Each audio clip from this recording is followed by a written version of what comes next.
60 mil inscritos, mais de 25 mil likes. Olavo, quando eu disse para você há pouco que eu acho que o Lula também não vai ter sossego com relação ao Supremo Tribunal Federal, se houver coerência por parte dos ministros, Edson, o vídeo que eu te mandei com relação aos ministros do STF, ainda em tempos de Lava Jato, qual era o posicionamento destes que lutaram contra o presidente Bolsonaro, contra este governo de direita, ainda em tempos de Lava Jato, ainda em tempos de corrupção do governo do PT, condenada essa corrupção por ministros que hoje têm esse posicionamento, enfim, nesse ativismo. Mas acho que é importante a gente só fazer esse resgate histórico para poder te ouvir. Olavo, aperta o play, Edson.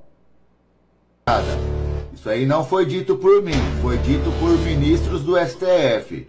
Só faltava ter que fazer perícia para comprovar o áudio. Bora pro vídeo. E tive a oportunidade, nesses 10 anos do Supremo Tribunal Federal, de julgar casos referentes à corrupção que ocorreu no Brasil. Ninguém pode esquecer que ocorreu no Brasil, no Mensalão, na Lava Jato, muito embora tenha havido uma anulação formal, mas aqueles 50 milhões das malas eram verdadeiros, não eram notas americanas falsificadas. O gerente que trabalhava na Petrobras, ele devolveu 98 milhões de dólares e confessou efetivamente que tinha assim agido. Eu vi a mala de dinheiro. Portanto, nós vivemos uma tragédia brasileira. A tragédia da corrupção que se espraiou de alto a baixo, sem cerimônia. Um país em que o modo de fazer política e negócios funciona assim. O agente político relevante escolhe o diretor da estatal ou o ministro com cotas de arrecadação. E o diretor da estatal contrata em licitação fraudada a empresa que vai superfaturar a obra ou o contrato público para depois distribuir dinheiro. Bem, a Operação Lava Jato, um dos maiores esquemas de corrupção desvendados no mundo, com prejuízo de quase 100 bilhões de reais só para a Petrobras.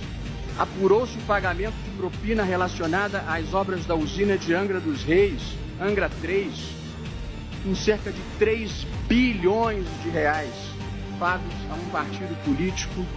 Na Operação Tesouro Perdido foi encontrado em um apartamento de um ex-secretário da Presidência da República 51 milhões de reais. Dinheiro desviado da Petrobras, o PT recebeu cerca de 2 bilhões de reais. Segundo o ministro, suficientes para financiar eleições até 2038. Por isso que se defende com tanta força as estatais. Não é por conta de dizer que as estatais pertencem ao povo brasileiro, porque pertencem a eles. Eles tinham se tornado donos da Petrobras. Esse era o método de governança. Infelizmente, para eles, e felizmente para o Brasil, deu errado. Isso revelou, e nós estamos nesse caos por conta desse método de governança corrupta. Nós temos hoje como método de governança um modelo cleptocrata. A palavra cleptocracia tem origem grega e quer dizer Estado governado por ladrões. Bom, Olavo, não tem como desmentir. São ministros do Supremo Tribunal Federal que ali ainda estão e vão encontrar de novo o chefe desse grande esquema de corrupção, Olavo. Bom, primeiro, eu tenho já uma postura que o nosso ouvinte já conhece. História se repete. Quem fez uma vez, faz de novo. A história se repete. O que, nesses tempos, é evidente, agora o Brasil tem regras de compliance muito mais efetivas, contudo, a corrupção ela é mais criativa do que a regra de compliance. A chance de uma repetição de modelo é bastante alta. Esse é um ponto. Segundo, fato, hein? Fato. Basta ver, eu vou insistir também hoje o dia todo nisso, que 80% dos presos que puderam votar e votaram em Lula. E você amigo ouvinte, que tem aquela pessoa que reclama do movimento dos caminhoneiros, pergunta aí se ela reclama do fato dos 80% dos votos em Lula dentro dos presídios. Pois bem, a corrupção foi um fato no país, a corrupção foi um fato. Foi um fato, e além dessas falas que foram colocadas agora no vídeo, eu recordo a grana que a Petrobras teve que indenizar investidores estrangeiros na Bolsa de Nova York para não sair da Bolsa de Nova York devido à corrupção ocorrida na empresa aqui no Brasil. Fato, amigo ouvinte. Onde rolou tentativa importante de corrupção recente aqui, quando se falou em compra de vacina? Lembra no consórcio, amigo ouvinte? Lembra? Pois bem, corrupção graçou, a corrupção aconteceu. O judiciário votou muitas vezes, o STF votou muitas vezes, reconhecendo esses atos de corrupção, porque eles são fáticos, eles aconteceram no mundo real. Não dá para apagar a memória, não dá para apagar, muito embora se tente, hein? Se tenta renovar, se reescrever a história, reinventar uma história, fabular uma história. Fabular, amigo ouvinte, fábula é fábula, história é história. Fabular uma história é criar o que não aconteceu. Isso é importante, E é o que nós estamos vivendo.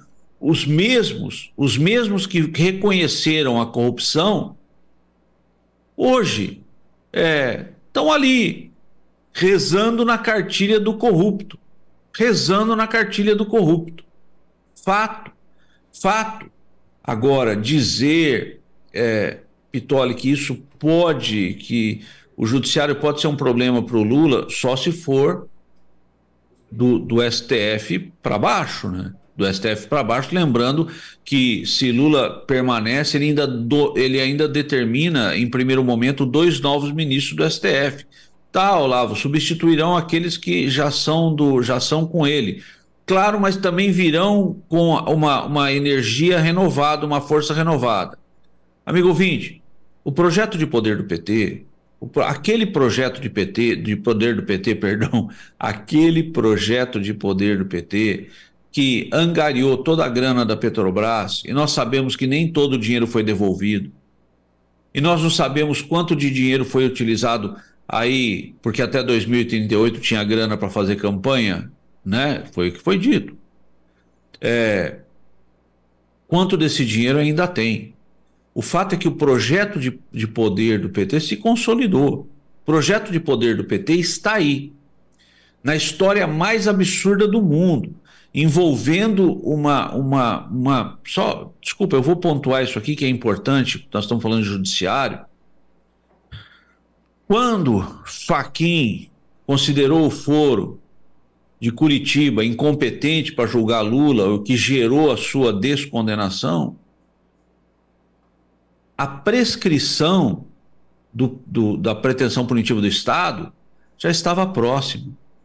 Amigo ouvinte, a chance disso ter acontecido de maneira aleatória, e para quem entende, para quem é advogado, só para dizer, hein, foi em embargos de declaração proferida em habeas corpus. Vai vendo. A decisão foi proferida num momento cirúrgico, quase como um tiro de sniper. Retira a competência de Curitiba na beirada do prazo prescricional. Para o ver desse velho advogado e aqui comentarista, o plano de poder do PT aparentemente se consolida. E o TSE foi um elemento. O consórcio de imprensa foi um elemento. Insisto, quando eu falo TSE, eu falo das decisões contrárias a Bolsonaro, que eu já falei aqui hoje, perdão, estou sendo repetitivo, mas acho que é importante frisar essas coisas. Importante. Os artistas, né, que eu já chamei de filhotes da Lei Rouanet, que se posicionaram, foi todo um plano que se consolidou. E, infelizmente, o judiciário que calou Carla Zambelli hoje, que cala Carla Zambelli, melhorando a frase, é o mesmo, que o TSE que depois da eleição aplica censura, é o mesmo. O que nós temos nesse momento, a aparência de que o plano de poder do PT se consolidou usando todos os elementos que nós tanto denunciamos ao longo desses anos. Muito bem, 9h37, 9h37.